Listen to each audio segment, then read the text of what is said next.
Hello everyone, welcome back to my YouTube channel My Unique Maths. This side Manju Malik. Hope you are fine. आपको जैसे पता है कि हमने जो है इससे पहले एक वीडियो अपलोड की है, उसमें जो है मैंने नंबर सिस्टम आपको बिल्कुल बेसिक कॉन्सेप्ट से सारी चीज़ें क्लियर करवाई हैं। और बेसिक कॉन्सेप्ट से आप कभी भी भाग नहीं सकते, ट्रिक आप लगा सकते हो जब आपको बेसिक कॉन्सेप्ट समझ में आ जाएगा।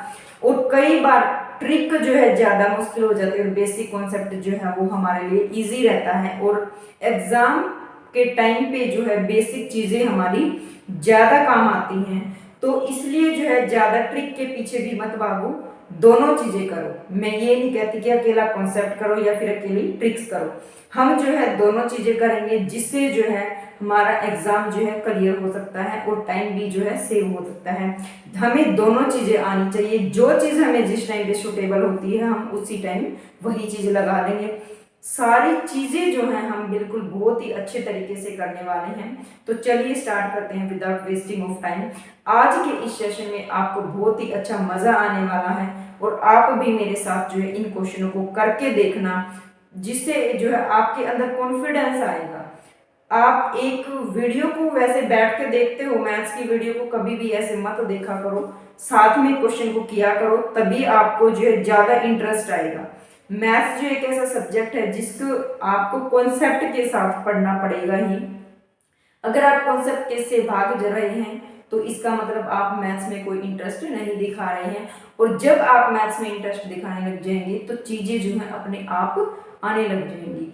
तो मेरे साथ जब आप क्वेश्चन करो तो साथ में नोटबुक और पेन लेकर के बैठा करो। जैसे ही मैं कोई टॉपिक समझाती हूँ तो आप तुरंत क्वेश्चन को किया करो, कोई भी एग्जाम्पल उठा के क्वेश्चन को करते रहा करो। तो चलिए स्टार्ट करते हैं इस सेशन को विदाउट वेस्टिंग ऑफ टाइम। कल जो है मैंने आपको सारी चीज़ें डिटेल से बताई हैं। आज मैंने एक टॉपिक लास्ट में मैंने एक टॉपिक करवाया था आपको कि मान लो इस तरह से कोई भी डिजिट है और उसकी पावर है, मान लो ये पावर है 49। मैंने आपको एक ही बात बताई है कि किताबों में क्या लिख रखा है उस चीज़ों को मत देखो, आप सिर्फ एक ही कॉन्सेप्ट पे चलो कि जो भी पावर दे रखी है उसको 4 से डिवाइड कर दो। डिवाइड तो मे भी सभी को करना आता होगा, 4 2 जा 8। मैंने ये बोला था कि जो ये हमारा होता है क्वेश्चन, इससे हमें कोई मतलब नहीं होता, हमें सिर्फ रिमाइंडर से मतलब होता है। हमें किससे मतलब होता है? रिमाइंडर से मतलब होता है कि वो रिमाइंडर आया क्या है। जो रिमाइंडर आता है वही उसकी पावर कर दो, वही उसकी क्या कर दो? पावर कर दो। तो पावर में आपसे यूनिट डिजिट पूछ लेता है, अगर यहाँ डबल आता तो यूनिट डिजिट सभी को पता है, जो फर्स्ट वाला होता है वो हमारा यूनिट डिजिट होता है। अब मैं इसमें एक बात और मैंने भी कल बताई होगी शायद, लेकिन मैं फिर से आपको एक बार बता देती हूँ। मान लो कोई जीरो बेस है, बेस की बात कर रही हूँ मैं, ये बेस मान लो 0 है, 1 है, 5 है और 6 है। ये 4 डिजिट हैं, 0 1 5 और 6।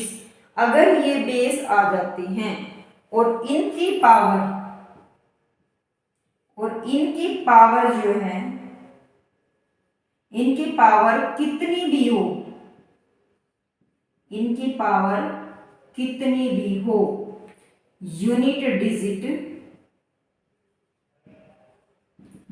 डिजिट जो है वो यही रहेगा। ये बात बिल्कुल अपने दिमाग में फिट कर लो कि अगर बेस में आपका 0 है, 1 है, 5 है और 6 है तो उसकी पावर कितनी भी बड़ी हो, आपको करके देखने की जरूरत नहीं है, उठा के यूं का यूं वही आंसर लिख दिया करो। तो ये जो है एक बेसिक कॉन्सेप्ट हमारा होता है कि हमारा माइंड तुरंत काम करता है कि ये बता रखा है हमें कि जब बेस इस तरह से आ जाता है तो उठा के यूं का यूं पुट कर दो। ये बात जो है बहुत ही इंपॉर्टेंट है इस क्वेश्चन में। और यूनिट डिजिट निकालने के लिए हमें सेकंडों में क्वेश्चन को सोल्व करना होता है। अब देखो, मान लो ये हमारा क्वेश्चन है, what is the unit digit of 7 की पावर 105। अब मैंने आपको कॉन्सेप्ट समझा दिया है, आप भी अपने तरीके से कुछ भी पार्ट ले सकते हो। आप भी फटाफट मेरे साथ करके देखा करो ताकि चीजें ज्यादा क्लियर हों। और जब आप खुद से करोगे तो और बेटर रहेगा। अब देखो मुझे पता है कि 105 को जब मैं डिवाइड करूंगी 4 से, 4 2 जा 8, आप मन मन में भी कर सकते हो, 4 2 जा 8, 4 6 जा 24, तो 1 आपका आ गया, तो इट मीन्स 7 आपका यूनिट डिजिट आ गया। नेक्स्ट कीजिए। अब हम डिवाइड करके नहीं दिखाएंगे, मैंने एक बार डिवाइड करके आपको दिखा दिया है, अब यहीं से करेंगे इसको। 4 2 जा 8, 4 6 जा 24। जब कोई भी डिजिट मान लो रिमाइंडर आपका यही किया है, मैंने एक बात और मैं आपको बता देती हूँ, मान लो मैंने ये आपका किया है 4 6 जा 24। अब क्या करते हैं कि इसका जो रिमाइंडर बचा है ना, वो हम यू का यू नहीं उठाएंगे कि 6 का पावर कुछ भी नहीं है तो हम यू का यू 6 लिख देंगे। ऐसी गलती कभी मत करना, ये फिर आपका रोंग हो जाएगा। अगर मान लो यहाँ पे 0 है तो आप 0 ही लिखोगे, यहाँ पे 6 अकेला नहीं छोड़ते। कई बच्चे क्या कर देते हैं कि यहाँ पे कुछ नहीं बचा तो हम 6 का ऊपर कुछ लगाएंगे ही नहीं। ऐसा मत करना कभी भी, ये अपनी सेंस मत लगाना। 0 आया तो आप 0 को उठा के लिख दो, क्योंकि एक्सपोनेंट जो हम पढ़ते हैं उसमें पता है हमें कि कोई भी यहाँ पे वेरिएबल है और उसकी पावर 0 अगर हो जाती है तो उसकी वैल्यू हमारी 1 होती है, इस बात को ध्यान में रखना। तो 6 की पावर 0 है तो उसकी वैल्यू मेरी क्या आ जाएगी, 1 मेरा आंसर आ जाएगा। अगर आप यहाँ पर 6 की पावर कुछ भी नहीं लगाते तो इट मीन्स वहां पे आपका आंसर जो है वो 6 आता और आपका आंसर जो है वो गलत हो जाता, और पेपर वाला जानबूझ करके वहां पे 6 भी इंक्लूड करेगा, क्योंकि इसको पता है कि बच्चे फटाक से गलती करेंगे, तो ऐसी गलतियों से बचें। नेक्स्ट है 4 से करो, 4 3 जा 12, 2 बच गया, 4 5 जा 20, तो 8 की पावर 2 हो गई। 8 की पावर 2 मीन 64, तो यूनिट डिजिट जो है आपका 4 आ गया। तो मे बी ये कॉन्सेप्ट आपको अच्छे से क्लियर हो गया होगा, कोई कमी इस कॉन्सेप्ट में नहीं रहेगी। कोई चीजें मत देखो, क्योंकि कई बार मैंने देखा है किताबों में उसकी पावर इवन है, ओड है, इस तरह से कर दो। कुछ भी नहीं करना आपको, कुछ भी, सिर्फ एक ही बात याद रखो कि जब इस तरह से पावर में आ जाए उसको 4 से डिवाइड कर दो, बस एक ही बात आपको याद रखनी है। नेक्स्ट देखो क्वेश्चन है 7 की पावर 71। अब डिवाइड में मल्टीप्लाई में आ जाए तो आप कैसे सोल्व करोगे, मल्टीप्लाई 3 की पावर 65। अब इसको 4 से जब आप करोगे तो 4 1 जा 4, 4 7 जा 28, तो 7 की पावर 3 मल्टीप्लाई 6 की पावर 4 1 जा 4, 1 बच गया, 4 4 जा 16, तो 6 की पावर 3 बच गया, मल्टीप्लाई 4 1 जा 4, 4 6 जा 24, तो 3 की पावर 1 बच गई। तो क्वेश्चन को इस तरह से किया करो कि वहां पे आप डिवाइड मत करके करने लग जाना, कि आप डिवाइड करके देखने लग जाओगे तो फिर आपका टाइम वेस्ट होगा ही होगा। तो आपको पता है कि ये छोटी सी टेबल होती है, 4 से डिवाइड करना कितना इजी होता है, आप माइंड में उसकी कैलकुलेशन को डिवाइड कर सकते हो और इजीली कर सकते हो। 7 की पावर 3 है मुझे पता है, तो यहाँ पे हम कंप्लीट नहीं लिखेंगे, यहाँ पे हम कंप्लीट नहीं लिखेंगे। हमारा पर्पस क्या है, सिर्फ यूनिट डिजिट निकालना। हमारा एक ही पर्पस है कि यूनिट डिजिट निकालना। जब हमारा यूनिट डिजिट निकालना तो सेकंड को हम लेंगे ही नहीं, यहाँ पे जरूरत ही नहीं है सेकंड की। तो 7 7 जा 49, 49 7 जा जो है 243 होते हैं मुझे पता है, तो मैं उसका सिर्फ 3 यहाँ पे उठाऊंगी। 6 की पावर 3 216 होता है, तो मैं यहाँ पे सिर्फ 6 को उठाऊंगी। 3 की पावर 1 है तो 3 हो जाएगा। 3 6 जा 18, 18 3 जा जो है 54 होते हैं, यानी 4 मेरा जो है वो आंसर आ गया यूनिट डिजिट। बहुत ही इजी चीजें रहेंगी, आप बिल्कुल आसानी से कर सकते हो, बस थोड़े से कॉन्सेप्ट के साथ चीजें क्लियर होनी चाहिए आपकी बस। नेक्स्ट देखिए, जहां पे काम चलता है इस तरह से मल्टीप्लाई में, तो हम सिर्फ यूनिट डिजिट को ही लेंगे, ज्यादा लेंथी करेंगे ही नहीं उसको। नेक्स्ट क्वेश्चन पे चलिए। एक बात हमेशा याद रखना कि कॉन्सेप्ट को कभी मत छोड़ना। अगर आपने कॉन्सेप्ट के साथ चीजें नहीं सीखी तो फिर आपको मैथ्स नहीं आएगा। मैथ्स जो है आपका इंटरेस्ट मांगेगा, और कॉन्सेप्ट के साथ जब आपको कॉन्सेप्ट समझ में आ जाएगा तो ट्रिक भी आ जाएगी। मैंने यूट्यूब पर काफ़ी टीचर्स को देखा है कि वो कहते हैं कि वो यहाँ से उठा के इसको यहाँ ले जाओ, ऐसे करके इसको मल्टीप्लाई कर दो, आपका आंसर आ गया, ऐसे उठा के इसको डिवाइड कर दो, आपका आंसर आ जाएगा। ये सब बहकाने वाली बातें होती हैं।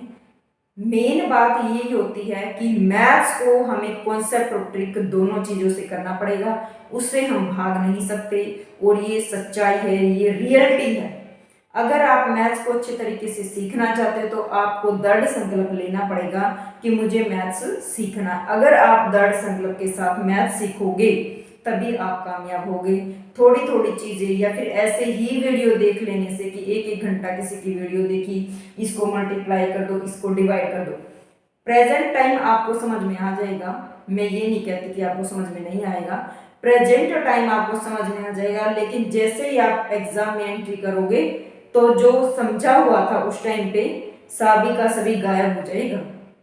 इसलिए कॉन्सेप्ट और ट्रिक, ये बात याद रखना, दोनों चीजें हमें जरूरी करनी चाहिए। नेक्स्ट पे चलिए, what is the unit digit of 7 की पावर 95 माइनस 3 की पावर 58। और चीजें ऐसी ही बताओ जो रियलिटी हो। बहकाने से कोई फायदा नहीं है। बहकाया 1 दिन 2 दिन 4 दिन चल सकता है, लेकिन लॉन्ग लाइफ तक वो चीजें नहीं चल सकती। अगर आपको मैथ सीखना है तो आपके अंदर स्ट्रॉन्ग पावर बनानी पड़ेगी आपको। 7 की पावर 95 मुझे पता है, जब मैं इसको 4 से डिवाइड करूंगी, 4 2 जा 8, 4 3 जा 12, यानी 7 की पावर 3 माइनस 3 की पावर अब क्या बनेगी, 4 1 जा 4, 4 4 जा 16 जब इसके नीचे आ जाएगा तो उसकी पावर 2 बन जाएगी। अब देखो 7 की पावर 3 तो ये 243 आ जाएगा, माइनस ये कंप्लीट मैंने क्यों लिखा है यहाँ पे, क्योंकि मेरे को माइनस करके दिखाना है। अगर यहाँ पे कंप्लीट ना भी लिखो तो आप सिर्फ 43 से भी 2 डिजिट से भी आप काम चला सकते हो। माइनस का 3 की पावर 9, अब यहाँ पे भी माइनस का 9 करेंगे तो 13 में से जब 9 चला जाएगा तो 4 आ जाएगा और आगे 3 बच जाएगा। हमें यूनिट डिजिट ही चाहिए था। 13 में से 9 गया 4 और फिर यहाँ पे 3 और यहाँ पे 2, तो आंसर जो है दोनों तरीके से मेरा सेम आने वाला है। कहने की बात यह है कि हमें अगर माइनस या एडिशन कर रहा है तो आप 2 डिजिट उठा लो, नहीं तो आप सिंगल डिजिट उठाओ और आंसर को फटाफट से निकाल दो। मे भी आपको चीजें क्लियर हो रही होंगी। नेक्स्ट पे चलिए, what is the unit digit of.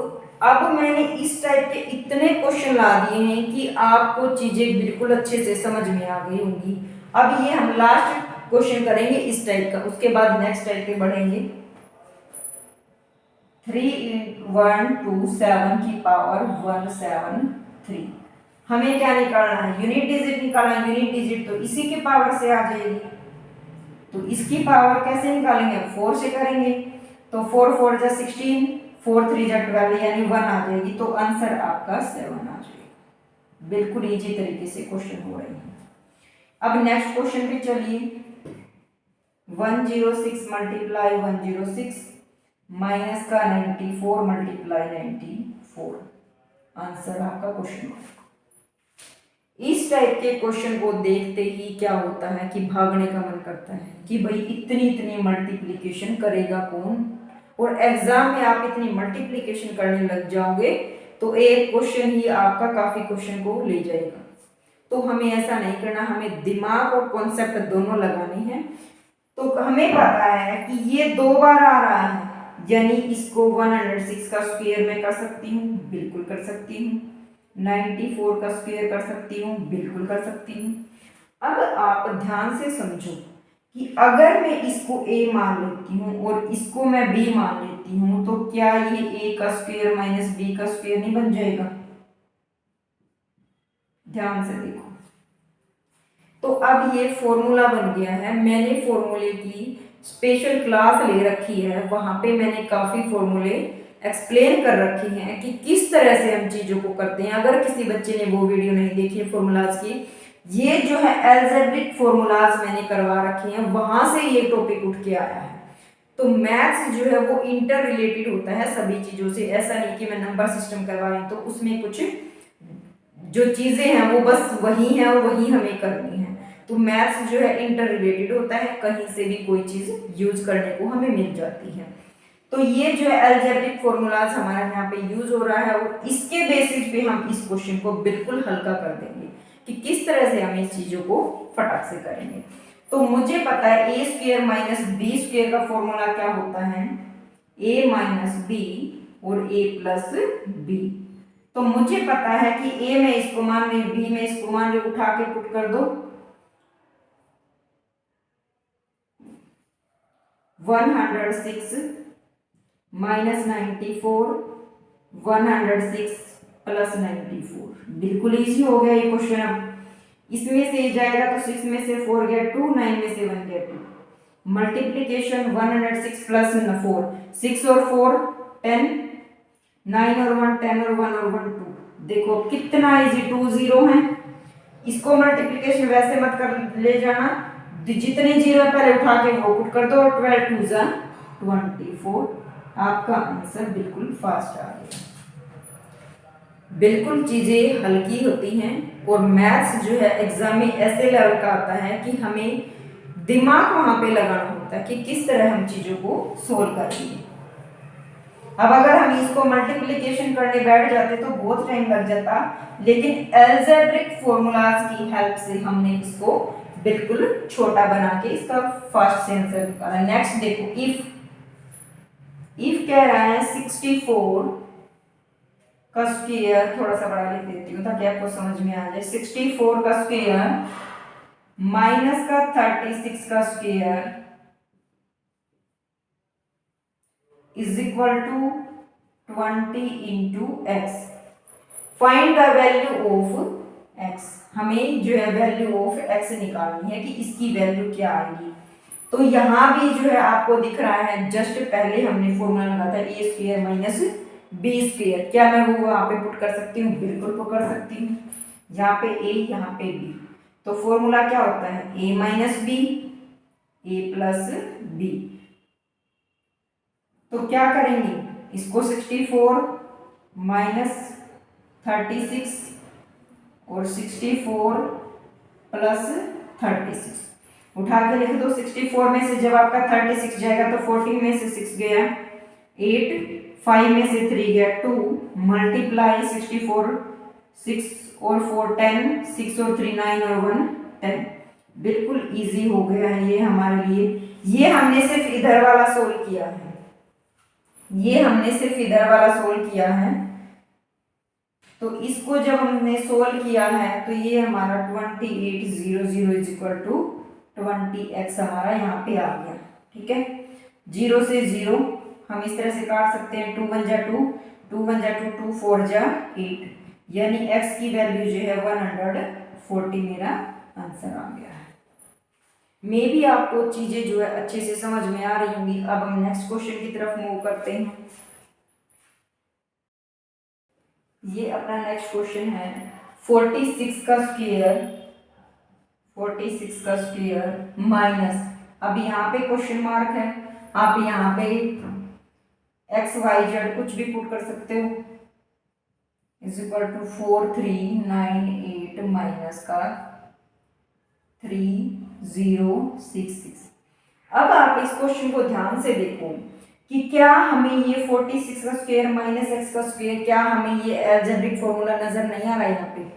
तो हम जो है यहाँ पे थोड़ा सा दिमाग लगा के वो भी लगा सकते हैं, और नहीं तो हम यहाँ पे 46 का स्क्वायर कर सकते हैं और इधर डायरेक्ट हमें पता है 46 का स्क्वायर। अगर किसी को फास्ट तरीके से नहीं करना आ रहा है 46 का स्क्वायर कैसे, 2 डिजिट, अगर 2 डिजिट ऊपर है और 2 डिजिट नीचे हैं तो उनकी हम फास्ट कैलकुलेशन कैसे करते हैं, अगर वो आपको सीखनी है तो आपको मेरे YouTube channel my unique maths पर वैदिक मैथ्स से जो है आपको ये टॉपिक मिल जाएंगे। वहाँ पे मैं आपको वैदिक मैथ्स की छोटी छोटी ट्रिक आपको वहाँ पे सिखा रही हूँ कि किस तरह से हम कैलकुलेशन को कम करके हम अपने टाइम को सेव कर सकते हैं। तो किस बच्चे ने वो वीडियो नहीं देखी तो वो वीडियो एक बार देख लेना। 6 6 जा 36, 6 4 जा 24 और 24 48 और 3 51 1 कैरी 6 6 जा 16 और 5 21 यानी 2116 आपका यहाँ पे आ गया माइनस का x का स्क्वायर। अब इसमें से माइनस को 8 में से 6 गया 2 और 9 में से 6 गया 3 यूं का यूं रहेगा 4 में से 3 गया 1 ये आ गया। अब इस x को मुझे पता है कि मैं इसको उधर लेके जाऊंगी फिर वो आंसर माइनस में आएगा, मैं उसको हट करूंगी। बेटर यही होता है कि जो चीज माइनस में आती है उसको उधर ले जाओ, इसको इधर ले आओ 3 2 ये उधर जाके प्लस का x स्क्वायर बन जाएगा। 6 में से 2 गया 4 और यहाँ पे 11 में से 3 गया 8 और फिर यहाँ पे 10 में से 3 गया 7 इज इक्वल टू एक्स का स्क्वायर। अब हम क्या करेंगे कि इधर एक्स स्क्वायर है, स्क्वायरिंग और बोथ साइड करने से जो है इसका स्क्वायर कैंसिल आउट होकर के इसके ऊपर रूट आ जाएगा। हमें पता है ये जो है किसका होता है 28 का रूट होता है, तो इसलिए हमारी x की वैल्यू क्या आ जाएगी 28 जो है हमारा आंसर आ गया। इस तरह से आप चीजों को फास्ट कर सकते हैं। नेक्स्ट क्वेश्चन देखिए। नेक्स्ट क्वेश्चन है 856 प्लस 167 का स्क्वायर प्लस 856। ये क्वेश्चन देखने में कितना भयंकर लग रहा है, आप खुद देख सकते हो इस क्वेश्चन को कि इसकी लैंग्वेज हमें कितनी सारी लिखनी पड़ रही है। और अगर हम इतनी सारी मल्टीप्लिकेशन इसकी करेंगे तो पूरा पेपर ही में भी निकल जाएगा, लेकिन हमारी मल्टीप्लिकेशन होगी ही नहीं। लेकिन हमारे पास चीजें हैं, हमें पता है कि अलजेब्रिक में इस तरह का कॉन्सेप्ट होता है और वो कॉन्सेप्ट हम यहाँ पे लगाएंगे और अपना आंसर फटाक से कर लेंगे। हमें चीजों को छोटा करके करना है।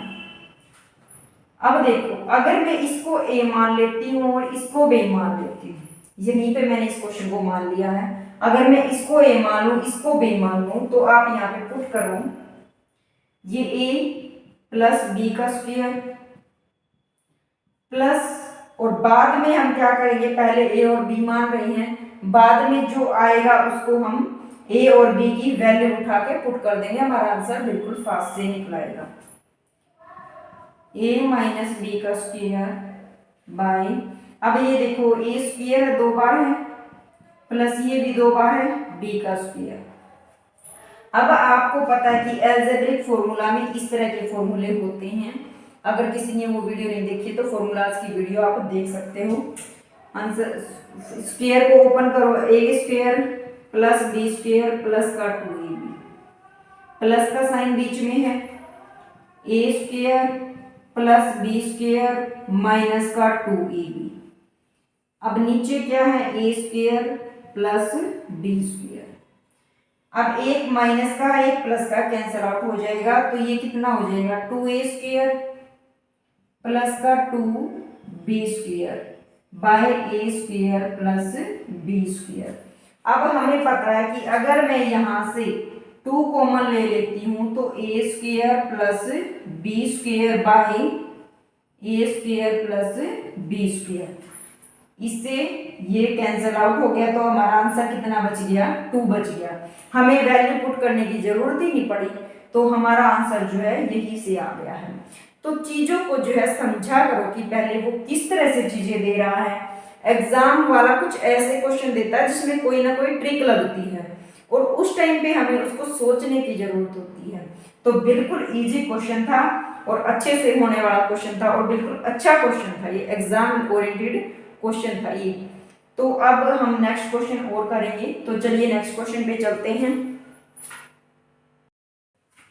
ये हमारा नेक्स्ट टाइप का क्वेश्चन है। इस टाइप के क्वेश्चन जो है एग्जाम में बहुत बार पूछे जाते हैं और बच्चे जो है इस टाइप के क्वेश्चन में बहुत सारी गलतियां करते हैं, इसलिए कोई गलतियां ना हो इसलिए हम इस टॉपिक से भी 2-3 क्वेश्चन करेंगे। मैं हर टाइप से के क्वेश्चन से जो 2-3 क्वेश्चन जरूर करवाती हूँ ताकि कोई भी प्रॉब्लम जो है आपकी ना रहे, एक बार में ही आपका टॉपिक क्लियर हो जाए। तो मैं आपको बिल्कुल इतना अच्छा करवाऊंगी कि एक बार करते ही आपको सारी चीज़ें समझ में आ जाएंगी। चलिए चलते हैं इस क्वेश्चन पे विदाउट वेस्टिंग ऑफ टाइम। सबसे पहले मैं आपको कुछ छोटी छोटी चीजें बताती हूँ इस क्वेश्चन को करवाने से पहले। एक फॉर्मूला होता है डिविडेंड, फॉर्मूला होता है इन क्वेश्चन का, is equal to divisor multiply quotient plus reminder.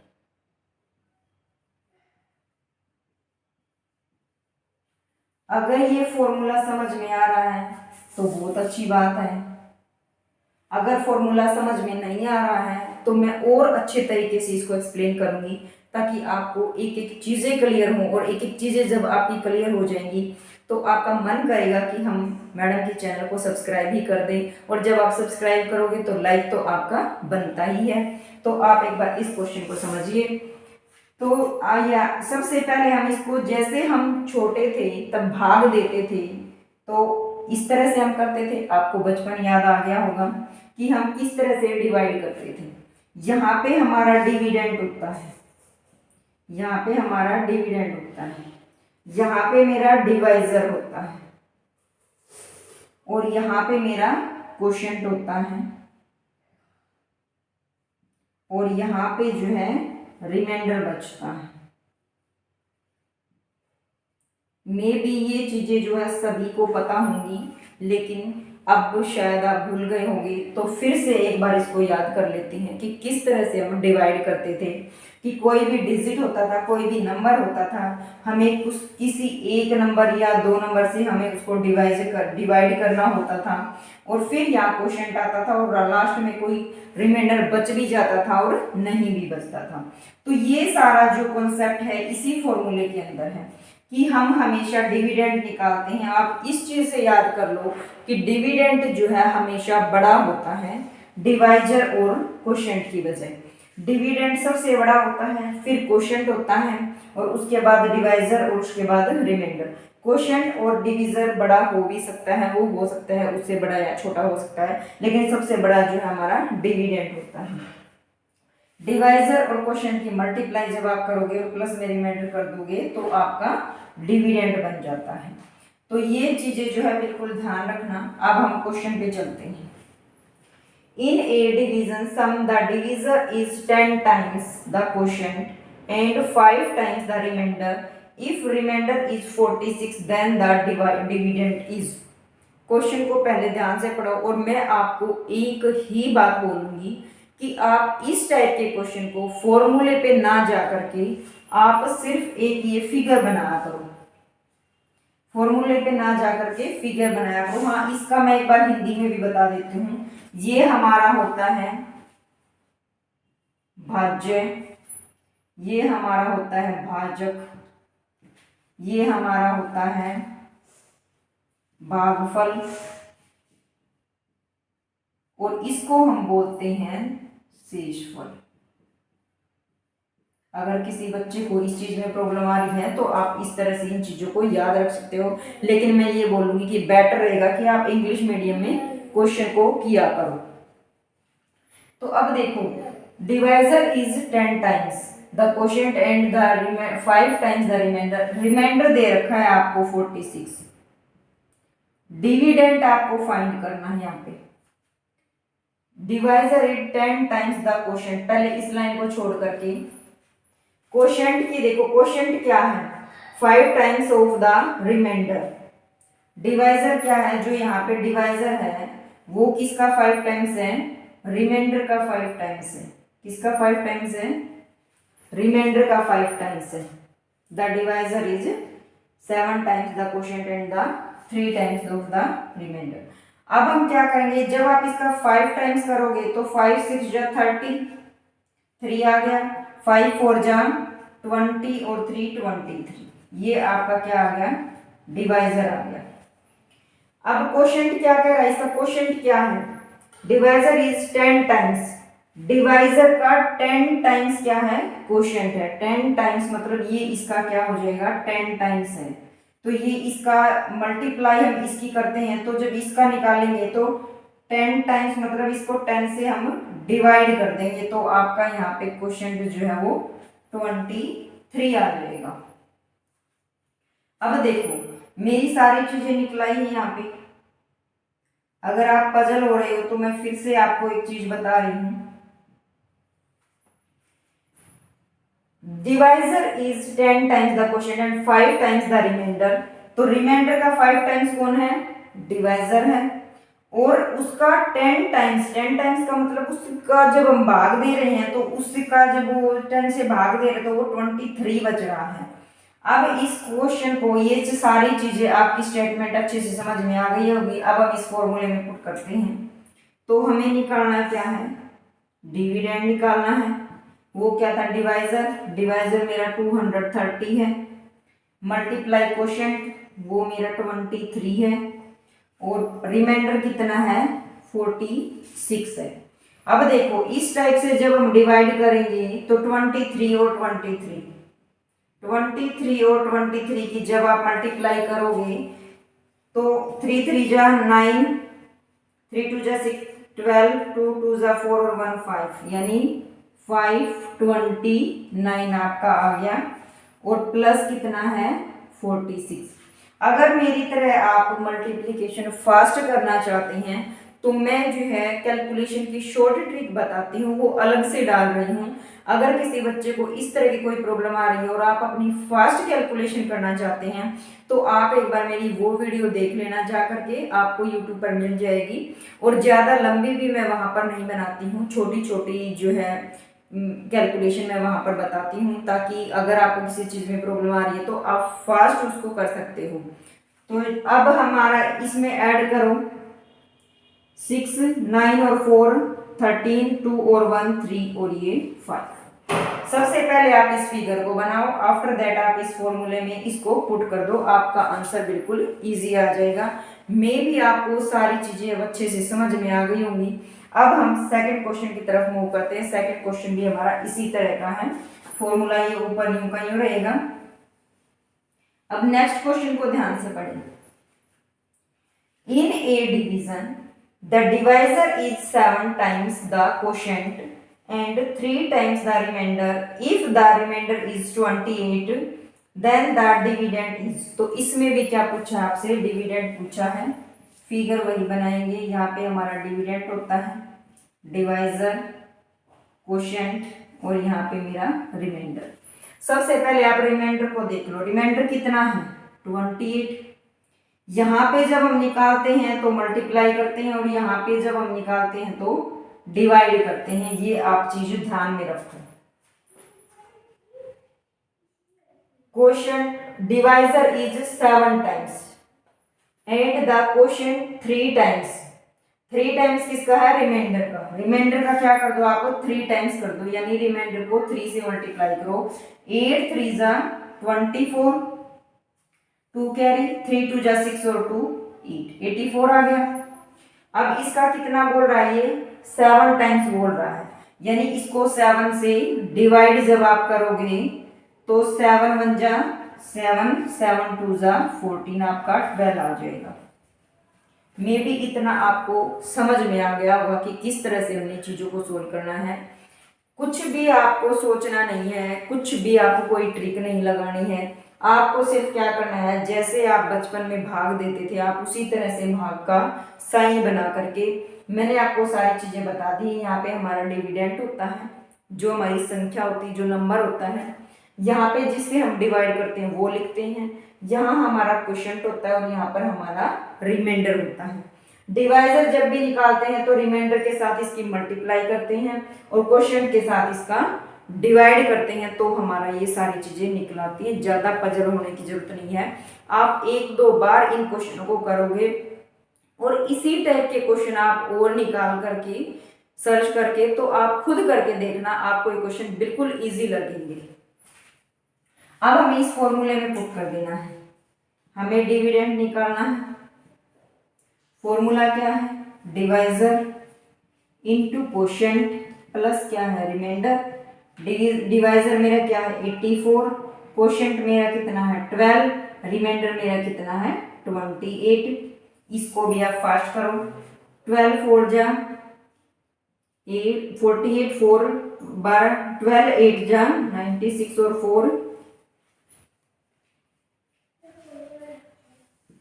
Carry, 12 8 जा 96 और 4 100 आ गया प्लस आपका 28। ये कुछ गलत नहीं हो गया? एक बार फिर से करके देख लेते हैं।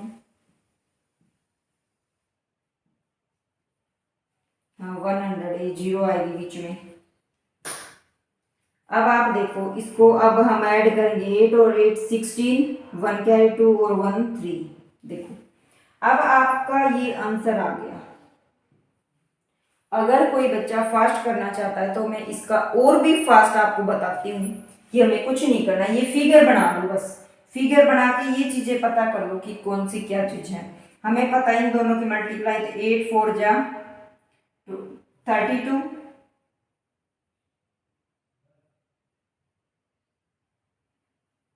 इन दोनों की हम क्या करते हैं मल्टीप्लाई, 8 4 जा 32 और 2 2 जा 4। ये कुछ गड़बड़ लग रहा है वो मुझे। 136 आपका ये आ जाएगा। डिवाइजर और 4 2 जा, इनकी दोनों की मल्टीप्लाई कर दो, सिर्फ फर्स्ट डिजिट को उठा के। फर्स्ट कैसे करोगे, फर्स्ट उठा लो, 4 2 जा 8, 8 में 8 जब आप ऐड करोगे तो 16 हो जाता है, यानी लास्ट डिजिट आपका क्या आ रहा है 6 आ रहा है। तो आप ऑप्शन में देख लो 6 किसी भी डिजिट में नहीं आ रहा है, तो सिर्फ आप ऑप्शन से भी आप इस क्वेश्चन को फास्ट कर सकते हो।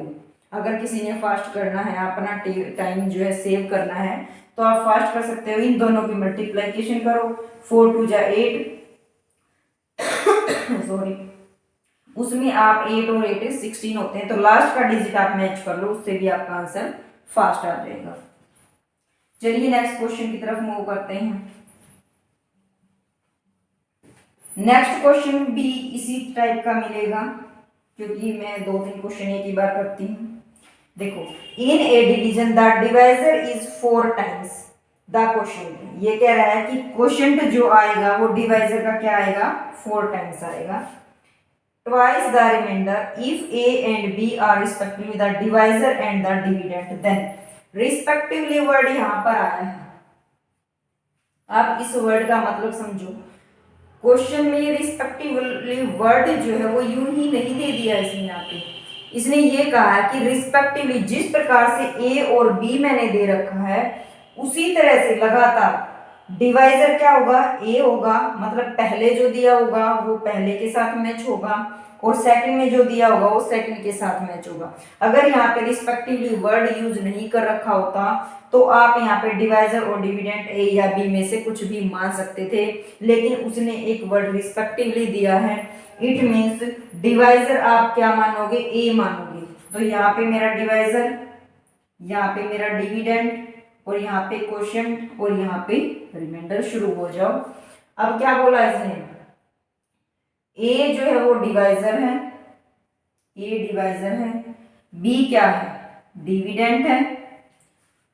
अब हमें क्या करना है कि ट्वाइस द रिमाइंडर, रिमाइंडर इसने यहाँ पे कुछ नहीं दे रखा, तो रिमाइंडर मान लो यहाँ पे ए दे रखा, इसका ट्वाइस करना है।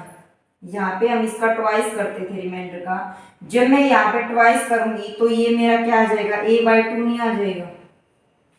ये मेरा इसका ट्वाइस जब मैं करूंगी तो रिमाइंडर मेरा क्या आ जाएगा a/2 आ जाएगा। समझ में आया, क्योंकि रिमाइंडर का हम ट्वाइस करते थे इसका, लेकिन जब इसका ट्वाइस आप करोगे तो इसका ट्वाइस तो a/2 होगा ना। आप इस क्वेश्चन में पजल मत होना, बिल्कुल शार्प माइंड से सोचना कि जब आप इस तरह के क्वेश्चन करते हो तो यहाँ हम मल्टीप्लाई करते थे 2 से, तो रिमाइंडर का जब हम इससे 2 से मल्टीप्लाई करेंगे तो ये आना आएगा ना वापिस से, तो रिमाइंडर हमें पता करना है, तो इसका a/2 बन जाएगा।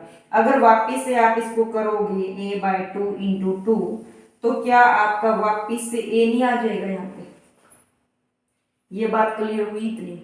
फिर से मैं बताती हूँ कि इस तरह की चीजें आ जाए।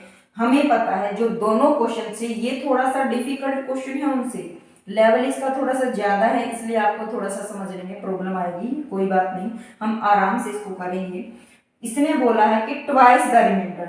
अब रिमाइंडर का ट्वाइस आपको करना है, तो रिमाइंडर तो हमें पता नहीं वो है क्या, और रिमाइंडर का हम ट्वाइस करते थे तो मल्टीप्लाई करके हम क्या निकालते थे, डिवीजन निकालते थे। जब इसका ट्वाइस बोला तो इसका बाय में 2 कर दो, तो आपका आंसर सेम आ जाए। फिर भी अगर आपको पजल होता है तो इस रिमाइंडर और इसको मल्टीप्लाई करके देख लो, वापिस से यही आ रहा है। यहाँ क्या करते थे हम, डिवाइड करते थे। डिवाइड क्या करना है, 4 टाइम्स द क्वोशिएंट। डिवाइजर का 4 टाइम्स, जब ये इसका 4 टाइम्स करेगा तो ये इसका a/4 नहीं हो जाएगा, ये इसका a/4 नहीं हो जाएगा। जिस प्रकार से मैंने रिमाइंडर को a/2 किया था तो इसी प्रकार से ये इसका वो डिवाइजर का हमेशा टाइम्स बोल रहा है। वैसे तो टाइम्स का मतलब क्या होता है कि किसी चीज की मल्टीप्लाई करना, लेकिन यहाँ पे हमेशा वो इसकी मल्टीप्लाई नहीं कह रहा, वो डिवीजर जो आपको दे रखा है उसी की मल्टीप्लाई कह रहा है। तो उसकी मल्टीप्लाई जब दूसरा निकालोगे तो वो तो डिवाइड में ही आएगा। ऑब्वियसली सीधी सी बात है कि कोई चीज इधर जाके इस तरह से है, कोई चीज मान लो, मैं फिर आपको और डीपली बताती हूँ कि twice the divisor is equal to remainder. Remainder क्या है, ट्वाइस द डिवाइजर का। तो अगर मैं इसको इधर लेके जाऊंगी तो ये बाय में 2 नहीं आ जाएगा। तो इस तरह से हमें चीजों को करना है। अब ये a/4 आ गया, फॉर्मूले में पुट करो डिविडेंड का, डिविडेंड का। डिवाइजर मेरा क्या है a, रिमाइंडर क्वोशिएंट क्या है a/4, प्लस का साइन आ गया, रिमाइंडर क्या है a/2। अब इसको सोल्व करो, a² प्लस a/2। अब मैं इसको आगे सोल्व करूंगी तो 4 मेरा एलसीएम आ जाएगा, तो ऊपर क्या आ जाएगा a², यहाँ पे b यहाँ पे डिविडेंड की जगह पे b है, वही b लिख लो यहाँ पे। तो यहाँ पे a² प्लस का 2a। अब b इज इक्वल टू, ये 4 इधर चला जाएगा और a² प्लस का 2a इस तरह से बन गया। अब 4b माइनस का a² और ये a इधर जाके बाय में हो जाएगा, तो आपका a की वैल्यू आ गई। यहां से जब आपकी a की वैल्यू आ जाएगी तो सभी का आंसर आपका आ जाएगा। ठीक है, तो इस तरह से हमारे ये क्वेश्चन थे। जो ये डिविडेंड वाला चीजें थी वो मैंने आपको बिल्कुल अच्छे से क्लियर करवाई है। फिर भी अगर किसी को समझ में नहीं आती तो एक बार वीडियो को फिर से प्ले कर लेना और आपको सारी चीजें समझ में आ जाएंगी। और मेन बात यह है कि आपको समझ में तब आएंगी जब आप इनको खुद करके देखोगे। मैथ्स एक ऐसी चीज है कि जब तक आप उसको खुद नहीं करोगे, कितने भी अच्छे टीचर की आप वीडियो देख लो, आपको मैथ्स आएगा ही नहीं। ये फैक्ट है कि जब आप उसको करने लग जाओगे तो आपका इंटरेस्ट बनने लग जाएगा। जब आप उसको खुद से करोगे तो इंटरेस्ट आने लग जाएगा और आपको चीजें भी समझ में आएंगी। ये काम आप एक बार करके देखो थोड़े दिन के लिए कि जब हम चीजों को खुद कर रहे हैं तो हमें कितना अच्छा समझ में आ रहा है। जब तक खुद नहीं करोगे तो कोई आपको सिखा नहीं सकता, और ये फैक्ट है। हाँ, जब आपको चीजें समझ में आने लग जाएंगी तो आप भी फटाक से, जैसे और दूसरे करते हैं कि इसको यहाँ से ये कर दिया, वहां से वो कर दिया, तो आप भी ऐसे तरीके से करने लग जाओगे। आपके अंदर इतना कॉन्फिडेंस आएगा कि हाँ, हमें मैथ्स जो है समझ में आने लगा है। एक दिन में कुछ नहीं होता, लेकिन एक दिन जो है जरूर होगा कि आपको भी मैथ्स आ जाएगा। Thanks for watching this video.